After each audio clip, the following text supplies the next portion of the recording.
The night I left, it was raining. Not the dramatic kind you see in movies, but the cold, steady drizzle that soaks through your jacket and makes everything feel heavier than it is. I was 17, standing in the driveway with a duffel bag that held everything I owned that mattered, which wasn't much. My brother stood in the doorway, backlit by the warm glow of the house I'd never step foot in again. He didn't say anything. He didn't have to. The lie he'd told had already done its work. It started 3 weeks earlier, at a party I didn't even want to go to. My brother Derek had insisted. He was 21, the golden child, the one who could do no wrong in our parents' eyes. I was the screw-up, or at least that's how they saw me. I worked part-time at a construction site, got average grades, and didn't have plans for college. Derek had a business degree and a job lined up at a consulting firm. He was everything they wanted, and I was everything they tolerated. The party was at some girl's house, someone Derek knew from college. I spent most of the night in the garage talking to a guy who worked on cars. When I came back inside, Derek was in the kitchen with a group of his friends, and they were all laughing. I didn't think anything of it.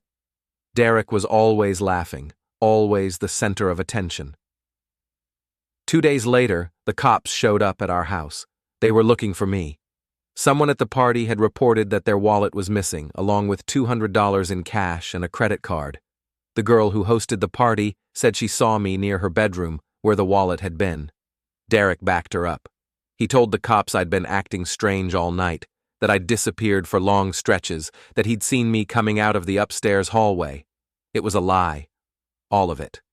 But when the cops questioned me, I didn't have an alibi. I'd been in the garage, alone, for most of the night. The guy I'd been talking to had left early. There were no witnesses, no proof. Just Derek's word against mine. My parents believed him. Of course they did.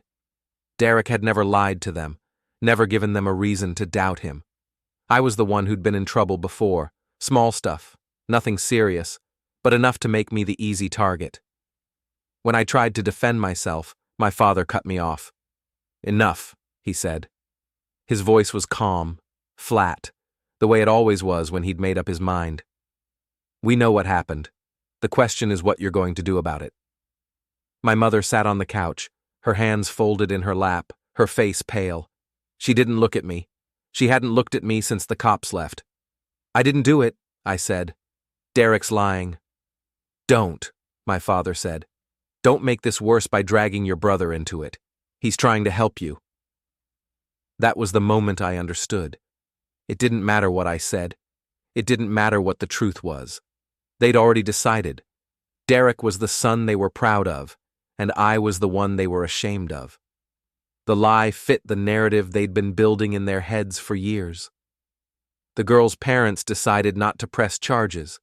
They said it was a misunderstanding, that maybe the wallet had been misplaced. But the damage was done. Word spread. Friends stopped calling. People at school looked at me differently. My boss at the construction site pulled me aside and told me he couldn't keep me on. "Too much drama," he said. "Bad for business." I stopped trying to explain. What was the point? No one believed me. Not my parents, not my friends, not anyone who mattered. I spent the next 2 weeks in my room, barely eating, barely sleeping, trying to figure out what to do next. Derek came to my room one night. He stood in the doorway, his hands in his pockets, and he smiled. It wasn't a mean smile. It was worse. It was satisfied. "You should have stayed in the garage," he said. That was all. He didn't explain. He didn't apologize. He didn't need to. I knew then that he'd done it on purpose.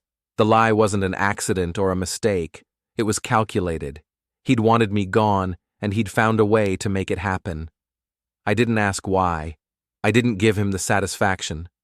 I just stared at him until he left. 3 days later, I packed my bag and walked out. My parents were in the living room, watching TV. I didn't say goodbye. I didn't leave a note. I just left. That was 12 years ago. I rebuilt my life from nothing. I worked construction jobs, saved every dollar I could, and eventually started my own business. commercial property maintenance. It wasn't glamorous, but it was steady. I hired good people, built a reputation, and within 5 years, I had contracts all over the state. I married a woman named Laura, someone I met at a job site. She was sharp, no nonsense, and she didn't take anything at face value. She knew about my family, about the lie, about why I'd left. She was the only person I'd ever told the whole story to. "They don't deserve you," she'd said when I first told her.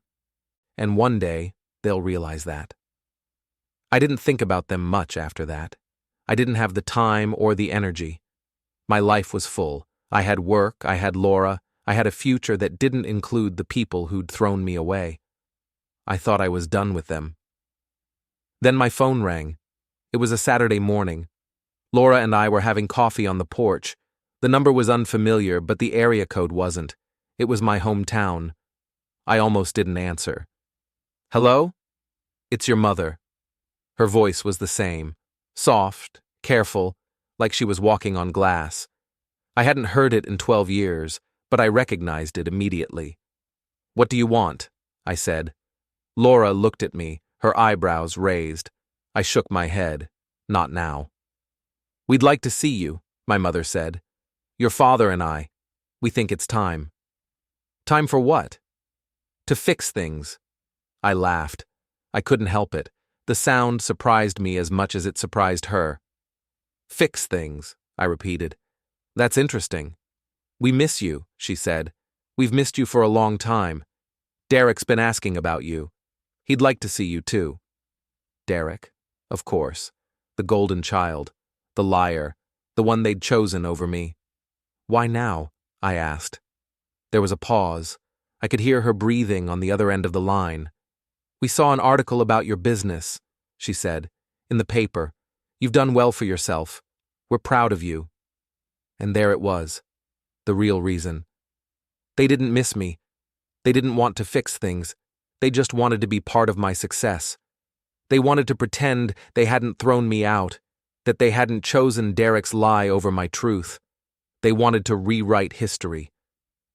"I'll think about it," I said, and I hung up. Laura was staring at me. "That was them?" she said. "Yeah." "What did they want?" "To fix things," I said. "Whatever that means." She didn't say anything for a long time.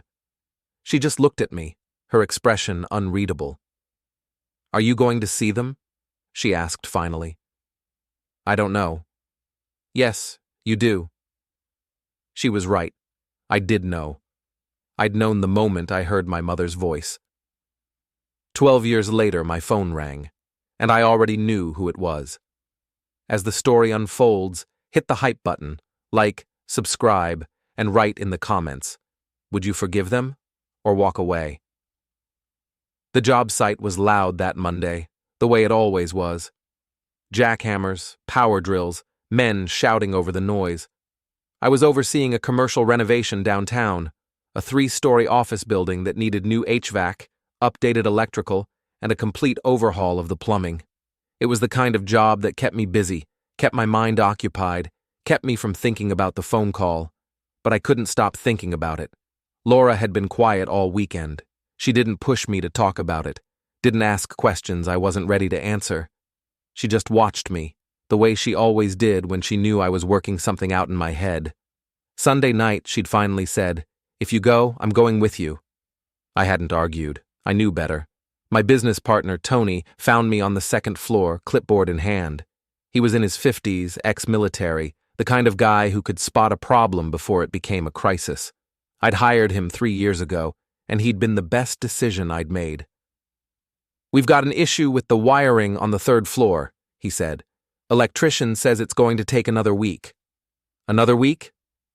"Old building. Surprises everywhere." I nodded. It was always something. That was the job. "Fine. Let him know, and make sure the client's aware." Tony hesitated. He was looking at me the way Laura had been looking at me all weekend. "You good?" he asked. "I'm fine." "You don't look fine." I said I'm fine, Tony. He raised his hands. "All right. Just checking." He left, and I stood there, staring at the exposed wiring in the walls, thinking about Derek. I hadn't thought about him in years, not really. I'd trained myself not to.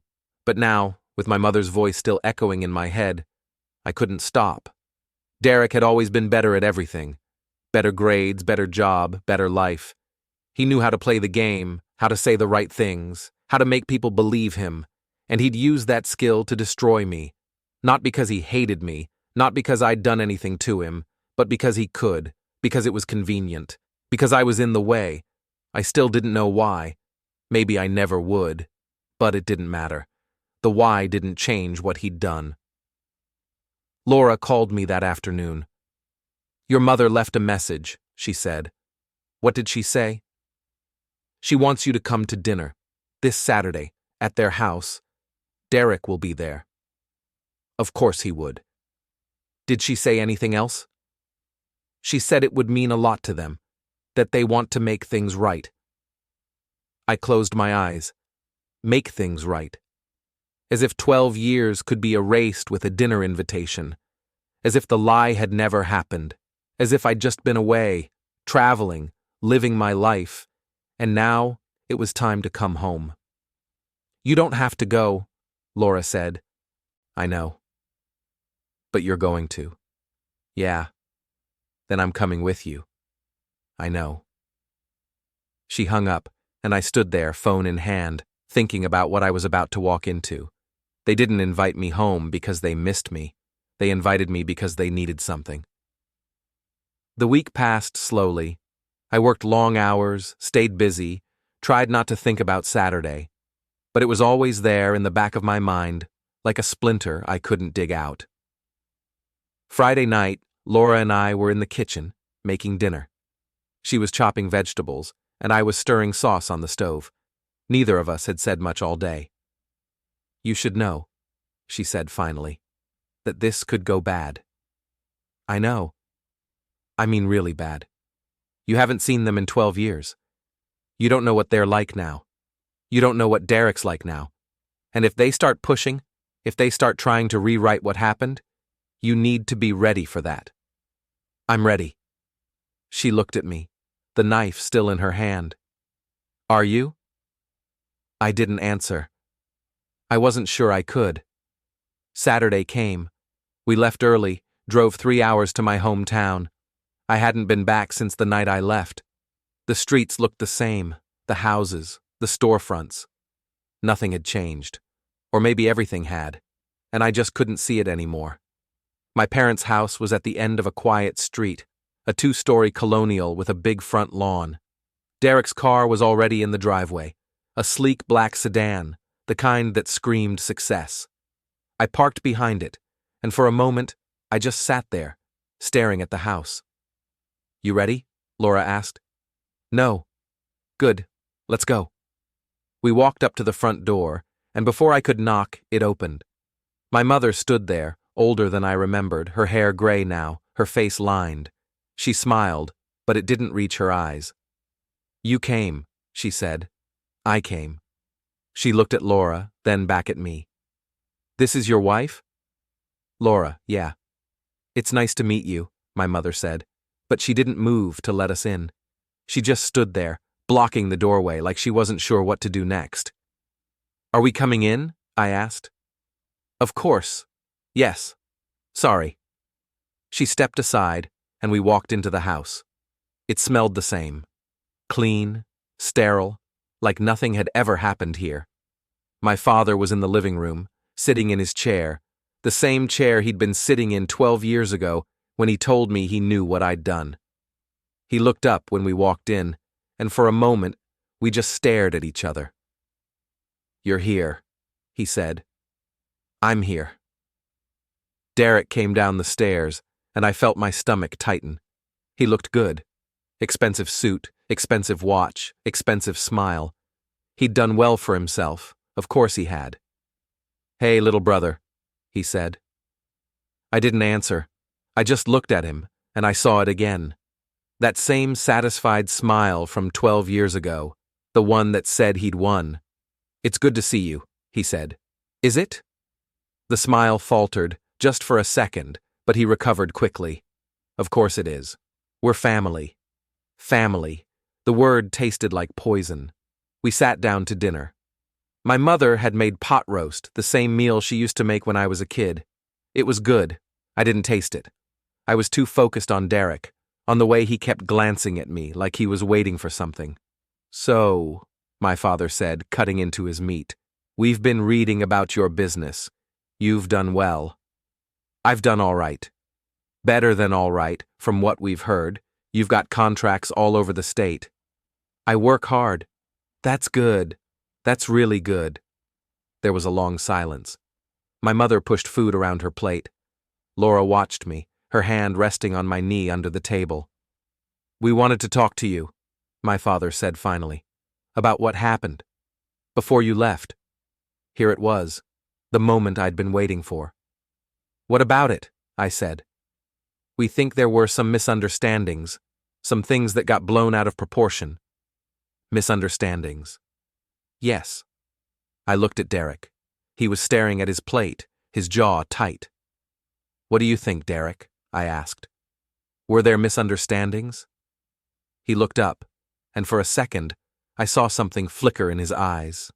Fear, maybe, or guilt. I think we all made mistakes, he said. Did we? We were young. Things got complicated. Complicated. My mother reached out, her hand hovering over mine, but she didn't touch me. We want to move past this, she said. We want you back in our lives. Why now? I asked. Why not 5 years ago, or 10? She didn't answer. She didn't have to. I already knew. They'd seen the article. They'd seen my success. And now they wanted a piece of it. Now they wanted to be part of the story they'd written me out of. I appreciate the invitation, I said, standing up, but I think we're done here. Wait, my father said. We're trying to make this right. No, you're not. You're trying to pretend it never happened. There's a difference. I looked at Derek. You know what you did, I said. And you know I know. He didn't say anything. He just sat there, his face pale, his hands gripping the edge of the table. Laura and I left. We didn't say goodbye. We just walked out, got in the car, and drove away. I didn't look back. That was the moment I stopped pretending this was about forgiveness. The arraignment was set for 3 weeks later. I didn't plan on going. What was the point? I'd already done what I needed to do. But Laura convinced me. You should see it through, she said. You started this. You should see how it ends. So we went. The courthouse was downtown, a gray concrete building that looked like it had been there forever. We sat in the back of the courtroom, away from Derek's family. My parents were there. My mother looked smaller than I remembered, hunched in her seat, her hands folded in her lap. My father sat next to her, stone-faced, staring straight ahead. Derek was brought in wearing an orange jumpsuit. His lawyer was next to him, a tired-looking man in a cheap suit. They read the charges: fraud, embezzlement, wire fraud. Each one carried years of prison time. Derek pled not guilty. His lawyer asked for bail. The judge set it at $100,000. My mother started crying. My father put his arm around her. I watched it all from the back of the room, feeling nothing. No satisfaction, no guilt. Just a hollow, empty feeling that settled in my chest and wouldn't leave. When it was over, we left before anyone could see us. But we weren't fast enough. My father caught up to us in the parking lot. You, he said, pointing at me. You did this. Yeah, I did. You destroyed your brother. You destroyed this family. Are you happy now? No, but I'm not sorry either. He stepped closer, his face red. He made a mistake. He was young. He didn't know what he was doing. He knew exactly what he was doing. He lied, he stole, he hurt people, and you let him, you protected him. You always have. Because he's our son. So was I. But you threw me out. You didn't believe me. You didn't even try. My father opened his mouth to respond, but nothing came out. He just stood there, his face crumbling, and for the first time in my life, I saw him for what he really was. Not a strong man, not a good man, just a tired, broken man who'd made the wrong choice and spent 12 years living with it. "I hope you're proud of yourself," he said finally. "I hope you are too." He turned and walked away. My mother was waiting for him by their car. She looked at me, just for a second, and I saw something in her eyes. Not anger, not hatred, just sadness. Deep, unbearable sadness. Laura and I got in our car and drove home. Neither of us spoke. What was there to say? That night I couldn't sleep. I kept thinking about Derek in that orange jumpsuit, about my mother's tears, about my father's broken face. I kept telling myself I'd done the right thing, that Derek deserved this, that justice had been served. But I didn't believe it. Not really. Laura found me in the kitchen at 3 a.m, staring at a cup of coffee I hadn't touched. "You're having second thoughts," she said. "No. Maybe. I don't know." She sat down next to me. "Do you regret it?"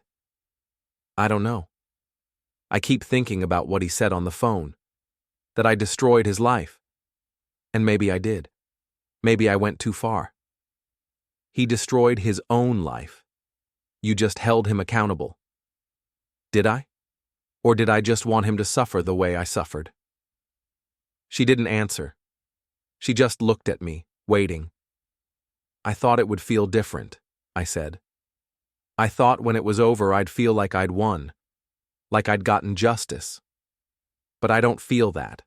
I just feel tired and empty, and I don't know if it was worth it." Laura reached across the table, took my hand. "Listen to me," she said. "You did what you thought was right. You exposed the truth. You made sure people knew who Derek really was. That's not revenge. That's accountability. And if he goes to jail, it's because he broke the law, not because you destroyed him. But I wanted him to go to jail. I wanted him to lose everything. Doesn't that make me just as bad as him?" "No, because you didn't lie. You didn't cheat. You didn't hurt innocent people. You just told the truth. And if the truth hurts, that's on him, not you." I wanted to believe her. I really did. But I wasn't sure I could. The trial was set for 6 months later. Derek's lawyer tried to get the charges reduced, tried to negotiate a plea deal, but the prosecution wasn't interested. They had too much evidence, too many witnesses. Derek was going down, and everyone knew it. I didn't follow the trial closely. I couldn't. Every time I saw his name in the news, every time someone mentioned it, I felt that hollow feeling in my chest, that sense that I'd set something in motion I couldn't stop, even if I wanted to. But I didn't want to stop it. Not really. I just wanted it to be over. The trial lasted 3 weeks. The jury deliberated for 2 days. When the verdict came back, Derek was found guilty on all counts. The judge sentenced him to 8 years in prison. I found out from Tony. He called me at work, his voice somber. "You hear about Derek?" "Yeah. You okay?" "I don't know." "For what it's worth, I think you did the right thing." "Thanks." He hung up, and I sat there, staring at the wall. 8 years. Derek was going to spend 8 years in prison, and I'd put him there. Laura came home that night and found me in the garage, sitting on the floor, my back against the wall. "I heard," she said. "Yeah. How do you feel?" "I don't know." She sat down next to me, her shoulder pressed against mine. "You know what I think?" she said. "What?" "I think you're a good person, who did a hard thing, and I think you're going to carry this with you for the rest of your life. But I also think you made the right choice, because if you hadn't stopped him, he would have kept hurting people, and that would have been on you." I looked at her. "Do you really believe that?" "Yeah, I do." I leaned my head back against the wall, closed my eyes. "I'm not sure I do." She didn't say anything. She just sat there with me, in the quiet, while I tried to figure out if I'd done the right thing or if I'd just become the kind of person I'd always hated. A few days later, I got a letter. It was from Derek, written from prison. I almost threw it away without reading it. But I didn't. I opened it. The letter was short, just a few lines. I don't expect you to forgive me. I don't expect you to feel sorry for me. But I need you to know that you were right. I did destroy your life. I lied and I let you take the fall and I never apologized. I've spent 12 years living with that guilt, and I deserved everything you did to me. I just hope that one day you can let it go. Because if you don't, it's going to destroy you too. I read it 3 times. Then I folded it up and put it in a drawer. I didn't know if I'd ever read it again. I didn't know if it mattered. Laura asked me about it that night. What did he say? He said I was right, that he deserved it. Do you believe him? I don't know. Maybe. It doesn't change anything. No, it doesn't. We didn't talk about it after that. We just went on with our lives, tried to move forward, tried to forget. But I couldn't forget. Every time I closed my eyes, I saw Derek in that orange jumpsuit.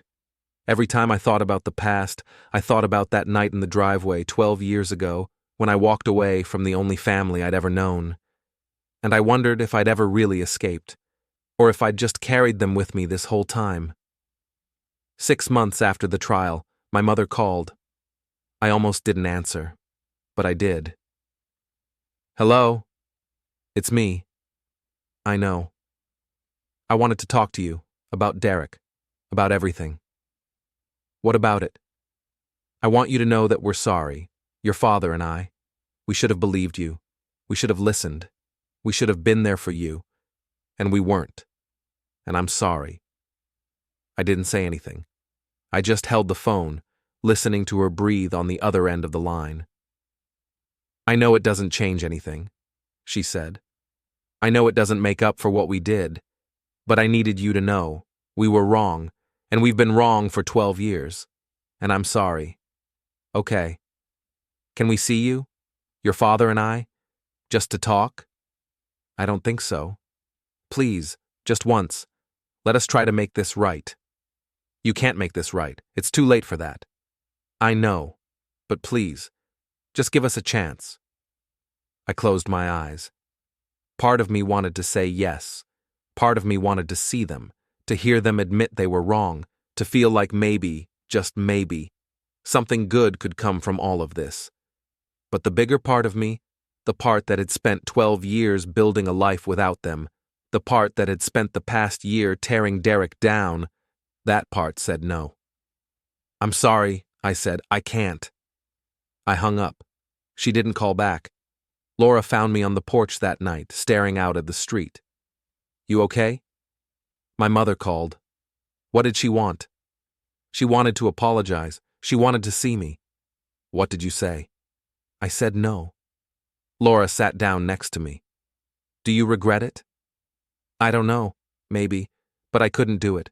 I couldn't sit there and pretend like everything's okay now, because it's not, and it never will be.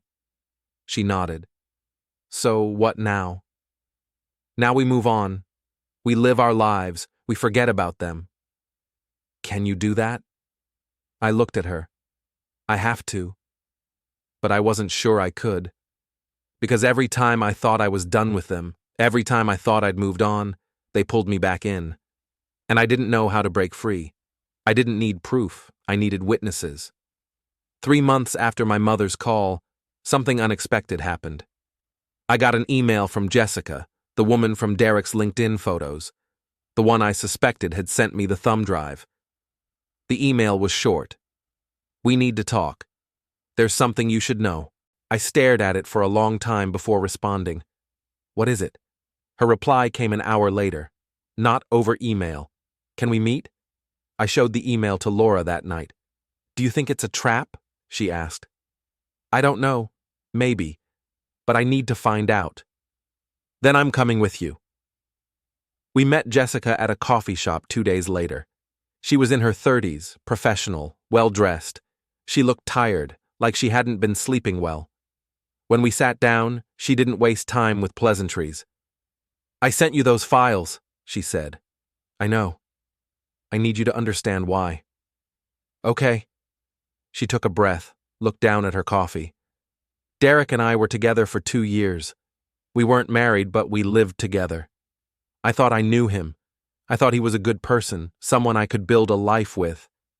But then I started noticing things. Money going missing, lies about where he'd been, who he'd been with. I ignored it at first. I told myself I was being paranoid. But then I found the files. The ones you sent me. Yes. He kept them on his computer, password protected. I found the password written on a post-it note in his desk. When I saw what was in there, I knew I had to do something. But I didn't know what. I couldn't go to the police myself. I didn't have the courage. So I sent them to you. Why me? Because I knew who you were. Derek talked about you sometimes. He said you were his brother, that you'd left the family years ago because of some misunderstanding. But one night, when he'd been drinking, he told me the truth. About the lie. About what he did to you. And I knew then that if anyone deserved to take him down, it was you.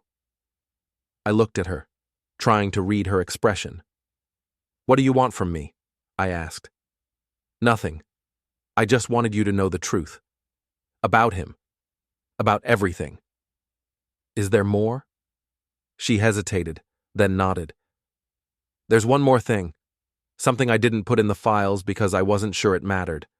But now, after everything that's happened, I think you should know. What is it? Derek wasn't working alone. There's someone else. Someone who's been helping him cover his tracks, laundering money, setting up the shell companies. I don't know who it is, but I know they exist. And I know they're still out there. My stomach tightened. Do you have any proof? No, just conversations I overheard. References to someone Derek called the partner. I tried to find out more, but Derek was careful. He never mentioned a name, never left any evidence. Why are you telling me this now?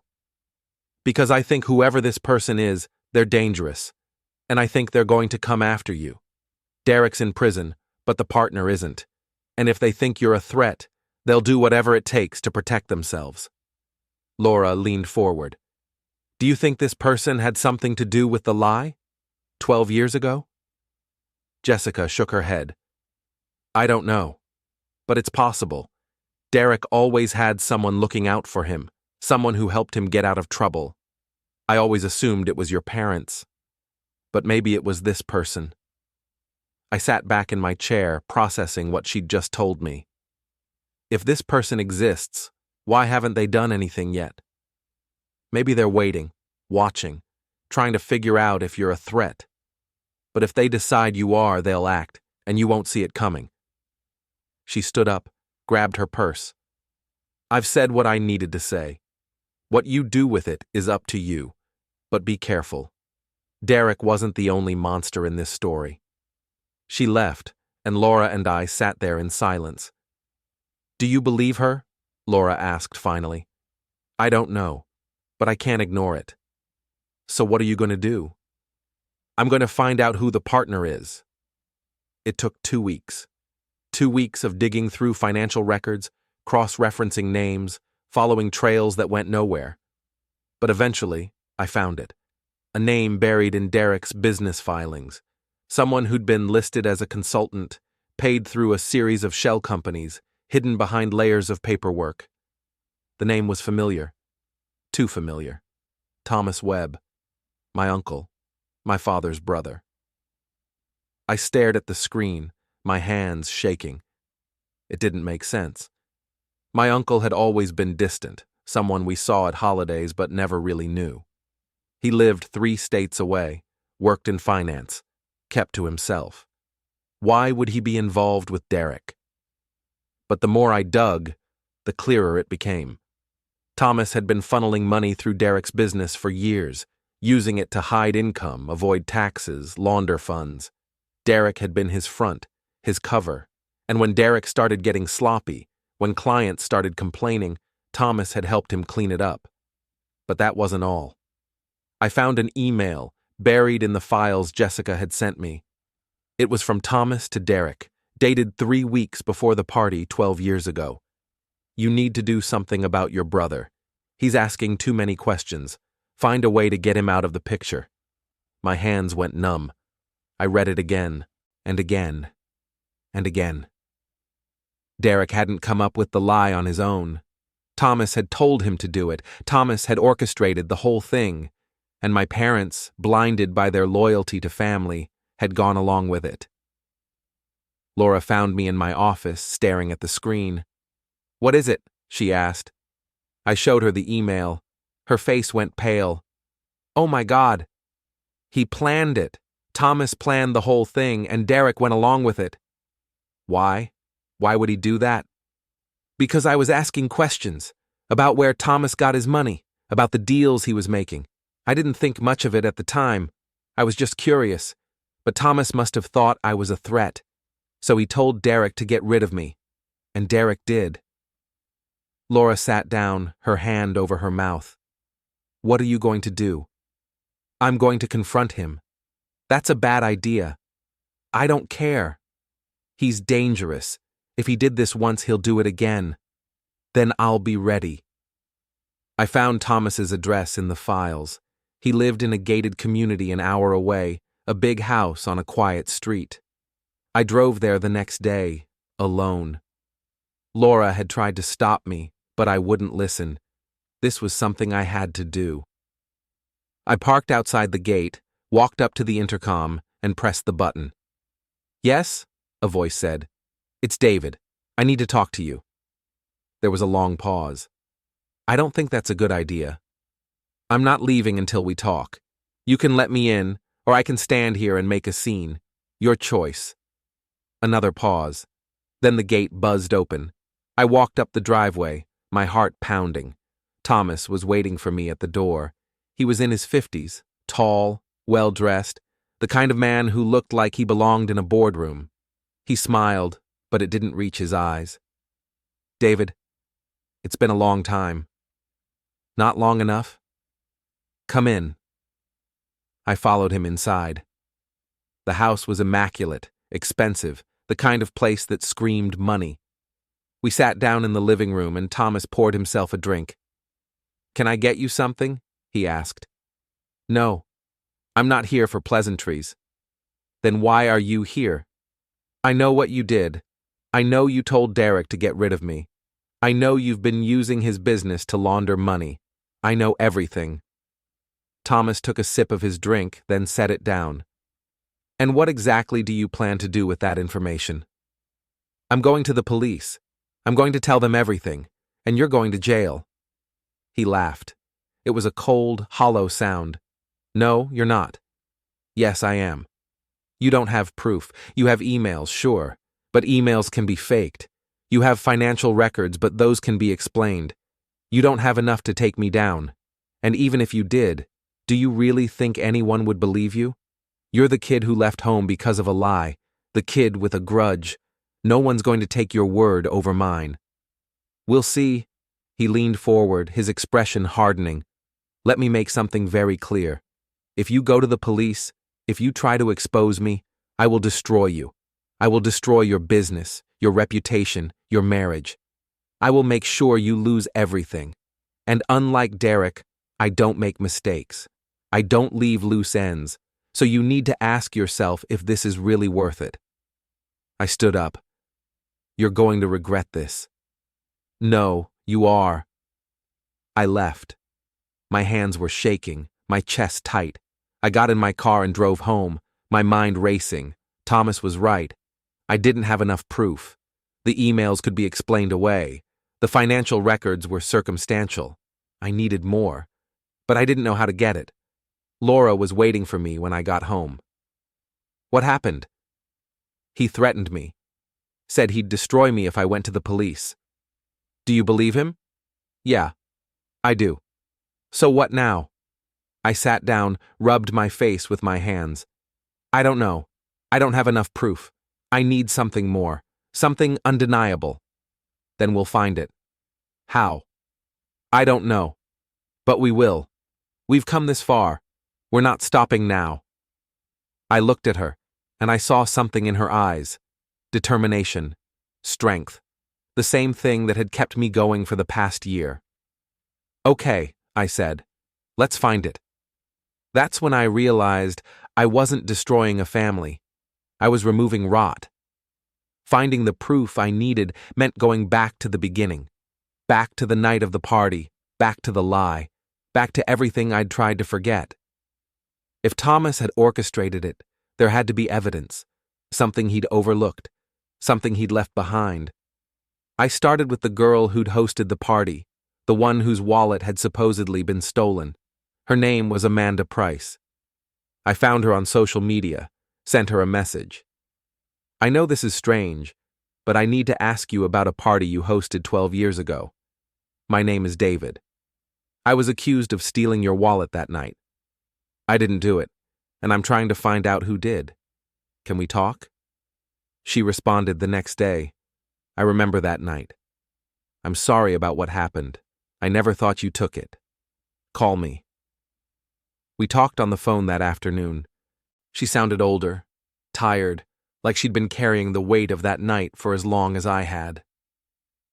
I always felt guilty about what happened, she said.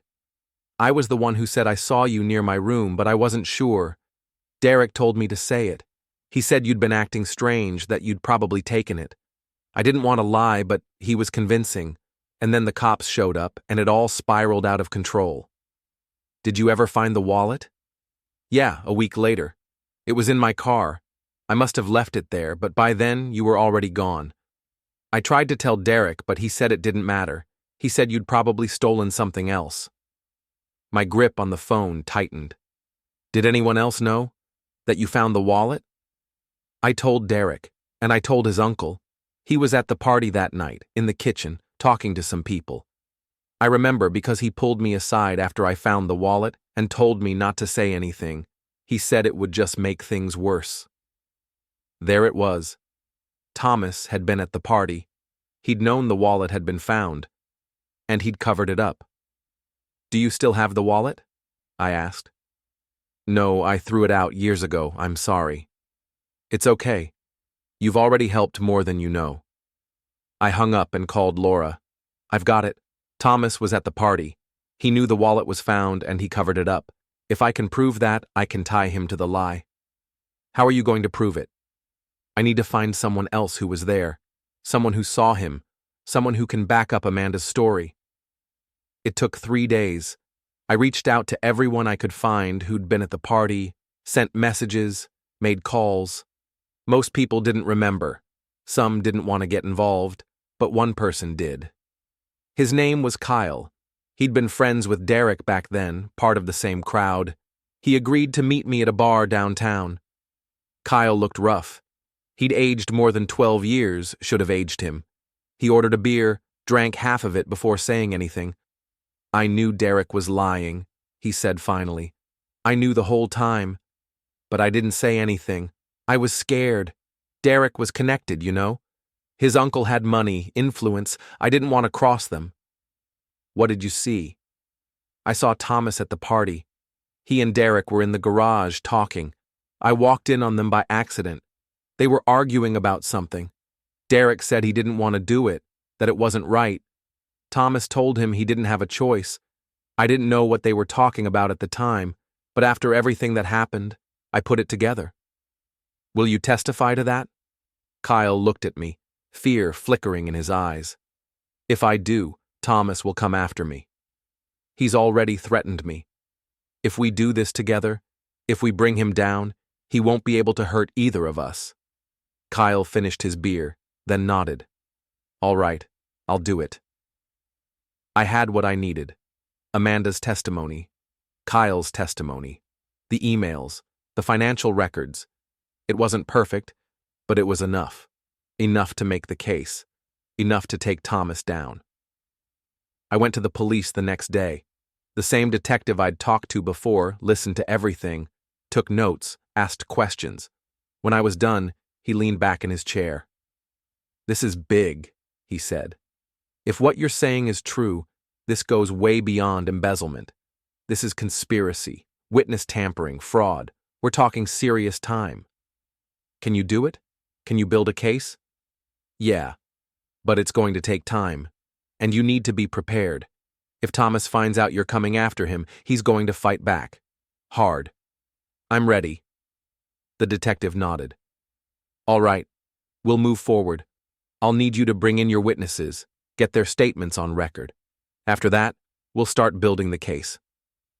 I left the station feeling something I hadn't felt in months. Hope.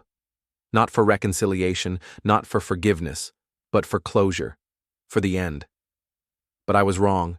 It wasn't the end. It was the beginning of the final act. 2 days later, my house was broken into.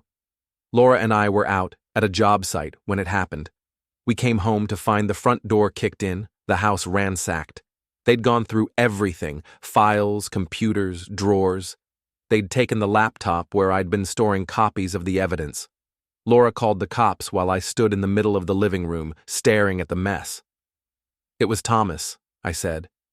You don't know that. Yes, I do. He's trying to destroy the evidence. He knows I'm coming after him, and he's trying to stop me. The cops came, took statements, dusted for prints. They didn't find anything. Whoever had done it had been careful, professional. But I still had copies. I'd backed everything up, stored it in the cloud, kept physical copies in a safe deposit box. Thomas had slowed me down, but he hadn't stopped me. I called the detective that night. My house was broken into. They took my laptop. Do you think it was Thomas? I know it was. Can you prove it? No. Then there's nothing I can do. But I'll make a note of it. If something else happens, we'll have a pattern. I hung up, frustrated. Thomas was escalating. He wasn't going to wait for the police to build their case. He was going to come after me directly. Laura found me in the garage, pacing. We need to be smart about this, she said. If Thomas is willing to break into our house, he's willing to do worse. We need to be careful. I'm not backing down. I'm not asking you to. I'm asking you to be smart. We've come this far. Don't let him win now. She was right. I needed to be smart. I needed to finish this before Thomas could do any more damage. The next day, I arranged a meeting with the detective, Amanda, and Kyle. We went over everything, recorded their statements, built the timeline. By the end of the day, we had a case. A solid, undeniable case. The detective told me it would take a few weeks to get the warrants, to coordinate with the Financial Crimes Unit, to make sure everything was airtight. But it was happening. Thomas was going down. I went home that night feeling like I'd finally won, like I'd finally gotten justice. But when I walked in the door, Laura was standing in the living room, her face pale. What's wrong? I asked. She handed me her phone. On the screen was a text message from an unknown number. Drop the case or your wife pays the price. When did you get this? An hour ago. I didn't want to call you. I didn't want to distract you. I grabbed my phone, called the detective. Someone just threatened my wife. I'm sending you a screenshot. I'll put a detail on your house. Stay inside. Don't go anywhere. I hung up and looked at Laura. We're not backing down, I said. I know. He's trying to scare us, but it's not going to work.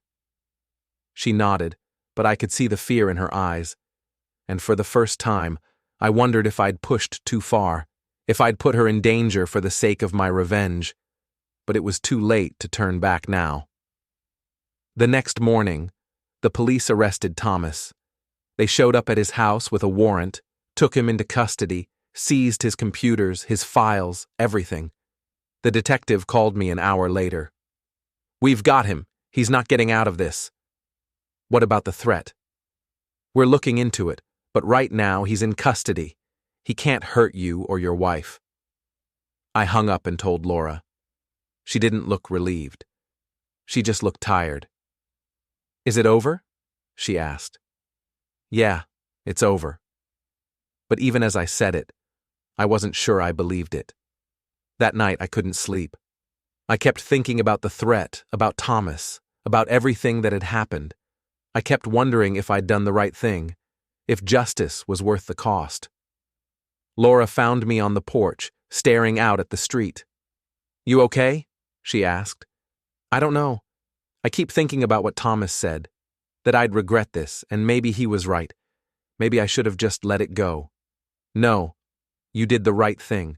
You exposed the truth. You held them accountable. That's not something to regret. But at what cost? We were threatened. Our house was broken into. I put you in danger. I knew the risks. We both did, and I don't regret it. So you shouldn't either. I looked at her, and I saw the same strength that had kept me going this whole time. The same determination. Thank you, I said. For what? For not giving up on me. She smiled. I never will. We sat there in silence, watching the sun come up, and for the first time in months, I felt something like peace. But I knew it wasn't over. Not yet. There was still one more thing I had to do. That's when I realized I wasn't destroying a family. I was removing rot,